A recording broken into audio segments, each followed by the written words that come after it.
કનૈયાલાલ સોલંકી।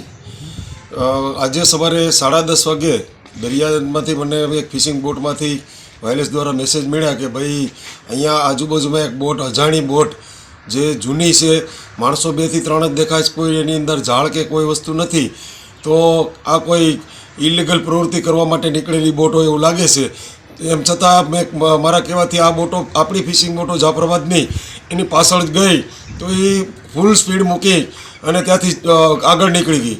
એટલે તાત્કાલિક મેં પછી કોસ્ટગાર્ડને, મરીન પોલીસ સ્ટેશનને જાણ કરી કે ભાઈ આવી એક બોટ, અજાણી બોટ છે અને બહુ જૂની પુરાણી બોટ છે, એટલે આમાં કંઈક શંકા હોય એવું લાગે છે, તો તમે તાત્કાલિક કોસ્ટગાર્ડ મોકલી અને એને પકડો।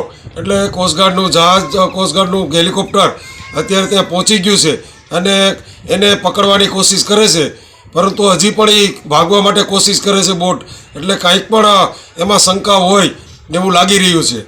સરકારશ્રીને મારી નમ્ર વિનંતી છે કે આ અત્યારે જે બોટોને પરત બોલાવવા માટે ટોકન બંધ કરવામાં આવ્યા છે, જો દરિયાની અંદર ફિશિંગ બોટો હોય તો આવી કોઈ પ્રવૃત્તિ થાય, આવી કોઈ બોટો દેખાય તો એની જાણ થાય। બોટો બંદરની અંદર હોય તો આવી પ્રવૃત્તિનો કોઈ ખ્યાલ ના આવે, એટલે સરકારશ્રીને વિનંતી છે કે બોટો, ફિશિંગ બોટોના ટોકન ચાલુ કરે, અમારી આવી નમ્ર વિનંતી છે।